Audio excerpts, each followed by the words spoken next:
হাঁটি রাতে শুতে পারি না, অনেক খুব পাও ব্যথা করে। আমার খুবই খারাপ লাগে। আমার মনে হয় আমার বাবা যদি মরে যায় আমিও তার সাথে সাথে মারা যাব। কিন্তু আমার খুব খারাপ থাকে, আমাকে সে জন্ম দিয়েছে, সে যদি আমার থেকে যদি মারা যায়, আমি যদি বেঁচে থাকি, এটা আমার কাছে খুব খারাপ থাকে। যে সময় অসুস্থ বেশি হয়ে যায় খুব কান্না করি। মানুষ এসে কয় কী হয়েছে গিয়েছে বলে আমার বাবা অসুস্থ, আমার বাবা মারা যাচ্ছে, আমরা টাকা বাগের হাসপাতালে নিতে পারছি না। আমার দুইটা ভাই বোন আছে, টাকা চাই, আমি টাকা দিতে পারি না। তুমিও তো অসুস্থ। আমিও খুবই অসুস্থ। আমাকে কেউ যদি সাহায্য দেয়, আমরা সেই সাহায্য দিয়ে আমরা দুজনে চিকিৎসা হব। দুইজনে অসুস্থ, দুইজনে ব্যারাম, দুইজনে হলে কারা যে কামাই কাজে করে না, ভাড়া নিছে, বাড়ানোর পরে উল্টা পুল্টা কামাই কাজে কামাই হয় না। আর আরেকটু বাপ তো পড়ে হয়েছে, বিছনায় পড়ে হয়েছে। সরকার কিছু অনুদান দেয়, এর জন্য চিকিৎসার জন্য অনুদান করা। আমার পরিবারে তো খুব অবস্থা খারাপ, কারণ যে আমার পরিবারে দুটা ছেলে মানুষ বড়, আমার বড় ছেলে আর আমার স্বামী দুইজনই অসুস্থ।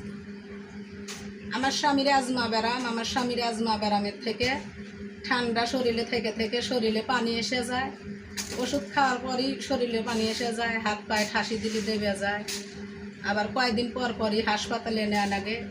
এই যে 7 দিন নিয়েছি বগুড়া জিয়া মেডিকেলে, এখন নিয়ে যে শিয়ালখোল মনসুরালি মেডিকেলে নিয়ে চিকিৎসা করা আমলি পারে। ধরেন যে আমার স্বামীর যদি ওষুধ পানি দেখা দেয়, আল্লাহ সুস্থ থাকে, ওই ওষুধ পানিটা যদি ঠিক মতো খায়, আর যদি একবেলা টাকার বইনে যদি ওষুধ পানি না আনতে পারে, তাহলে আমার স্বামী অসুস্থ থাকে। আমার বড় ছেলের বয়স 14 বছর। আমার বড় ছেলে লেখাপড়া করে না, একটা অটো গাড়ি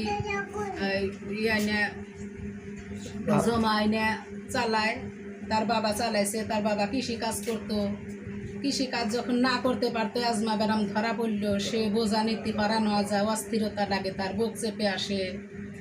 সেই সময় একটা গাড়ি জমা আনলে পারে, সে গাড়িও চালাতে পারে না, কারণ যে যখন গাড়ি চালাবার পারে, শীতের দিনে লাখ মুখ দিয়ে বাতাস গেলে দম একটে আসে, গরমের দিনে গরম ধরে দম একটে আসে, তার চারিপালি অসুবিধে। তখন আমার ছেলেটি লেখাপড়া না করে ছেলে দিলাম গাড়ি চালাবার লেগে। ছেলেও অসুস্থ, ছেলে 7 বছর বয়সে কিডনির সমস্যা। বগুড়া জিয়া মেডিকেলে থেকে তার চিকিৎসা নিয়ে আসছিলাম, তারা বললো যে সারা দিছি, কিন্তু ছেলে দিনে দিনে ফুলতে ব্যায়ামাক্কা ফুলে যেতেছে। এখন আর বাবা তো চালাতে পারে না, আর বাবা বসেই খায়, শুয়ে থাকে, বসে থাকে, এখানে সেখানে লোকজনের কাছে বসে থাকে করে। কিন্তু এই ছেলে সকাল 6টায় গাড়ি নিয়ে বাড়ায়, ওরা 6টা 7টা আসে, 250-300 টাকা যাই হোক, ওইভাবে আমরা কষ্ট করে। আমার আরও 2টি ছেলে মেয়ে আছে। আমার মেয়েটা ক্লাস 4-এ পড়ে, তার খাতা কলম কিনে দেওয়া লাগে। সে মাসের চলপাল প্রাইভেট করে, আমার মেয়ে কান্নাকাটি করে যে মাসে প্রাইভেট করে, আমরা প্রাইভেট করতে পারি না, এমন গরিবের ঘরে জন্ম নিচ্ছি, আমরা লেখাপড়া করবার চালু করতে পারি না। এই যে আমার মেয়ে মাসের গাইড দিয়ে দেয়, এখন বর্তমান স্কুলে পড়া দেয়, না পারলে পারে মারে, মাসের গাইড দিয়ে দেয়, লেখাপড়া করে। আবার ফের একজনের কাছে ধরেন যে 2 দিন গেলে পারে, সে কয় যে গাইড কিনবার পারো না, কিন্তু আমার ঘরে পারিবারিক যে সমস্যা এইটা কেউ বোঝে না, কারণ যে একটা বছর গেলে গাইড তো বাদই দেওয়া লাগে। সেই গাইডটা যদি একজন মানুষ, ছেলে হোক মেয়ে হোক, একজনে যদি পড়ে, তার জন্য যদি একজনের একটু উপকার হয়, এখনকার মানুষ সেটা বোঝে না, কিন্তু আমরাও কিনে দিতে পারি না। সংসারে 2 জন মানুষই তো অসুস্থতা। আমার আর একটা ছেলে আছে, সে শিশু বাচ্চা, কেবল তার বয়স 4 বছর।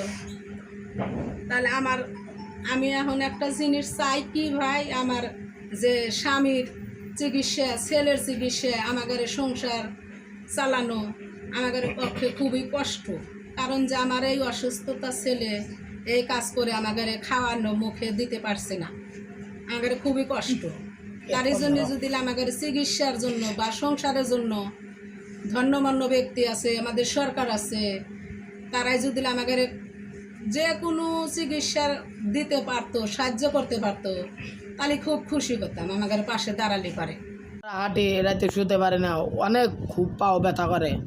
ওই যখন একটা এই টেবিল আছে, টেবিলের সাথে পাও ঠাকাই, খাটের সাথে পাও ঠাকাই, পায়ের ব্যথা, খামের হাতে পাউঠা খায়। যারা কামাই করব তারাই দুইজনই অসুস্থ। তার দুটো ছোট ছেলে আছে, তারাও অসুস্থ। তারপরে কামাই করে খিলেব কেডো, এরা খুব আগরের জন্য সাহায্য করা নিব, সবেরই সাহায্য করা নিব, কিন্তু সরকারের জন্য সাহায্য করা নিব। তো তাহলে আপনারা সবাই এগুলো সাহায্য করেন। এরা শরীর ভালো হয়ে গেলেই কাজকর্ম করে ফেলতে পারে, তারপরে আর কারো সাহায্য করা নিব না।